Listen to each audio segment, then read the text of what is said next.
પરીક્ષા પછી ત્રીજો બેલ આવશે એ સમજો કે પરીક્ષા શરૂ થયા પછીનો કે 10 મિનિટ બાકી હોય ત્યારે એક બેલ પડશે.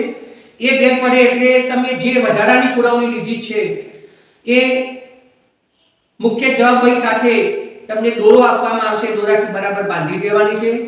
અને મુખ્ય જવાબ વહી ઉપર તમે જો 2 લીધી હોય પુરવણી તો 1 + 2 = 3, તમે એક જ પુરવણી લીધી હોય તો 1 + 1 = 2 એમ લખી દેવાનું છે અને એ પુરવણી બાંધીને તૈયાર રહેવાનું છે. અને પછી પણ જો તમારી પાસે 5 મિનિટનો સમય વધે તો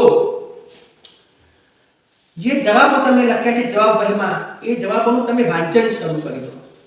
કદાચ કોઈ એવું બને કે તમે કોઈ લખવાનું બાકી રાખ્યું હોય એ તમારા ધ્યાન ઉપર આવે અને તમને જે 1 કે 2 માર્ક્સનું લખવાનું રહી જવાનું હોય એ ના રહે, એટલે વાંચન છેલ્લે બધાને સમય મળે તો તમારે ઉત્તર વહી બધા વાંચવાનો આગ્રહ રાખજો. કોઈ પણ પ્રકારનું કોઈ વિદ્યાર્થીએ ટેન્શન લેવાનું નથી.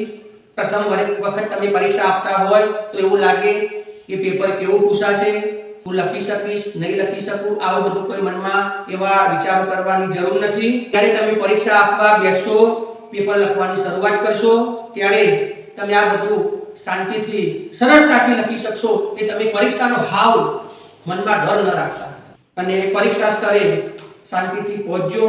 વ્યવસ્થા સારી વ્યવસ્થાના આપણે ભાગ બનીશું અને દરેક વિદ્યાર્થીને સદભાવના વિદ્યા મંદિર, તમે બધા ધોરણ 10 અને બોર્ડની પરીક્ષામાં દરેક પરીક્ષાર્થી ગુજરાતભરના સર્વે પરીક્ષાર્થીઓ જ્વલંત સફળતા મેળવે, સારી સફળતા મેળવે, એમના માતા પિતાનું, ગામનું અને સમાજનું નામ આગળ લાવે એવી બધાને પાસે અભ્યર્થના અમારા તરફથી દરેક વિદ્યાર્થીને શુભાશીષ.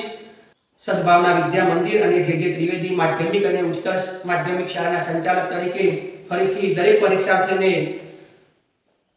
પરીક્ષામાં ખૂબ સારી સફળતા મેળવવા માટે હૃદયપૂર્વકની ભગવાન માતાજીને પ્રાર્થના. તમે ખૂબ આગળ વધો એવી બધાને શુભકામનાઓ.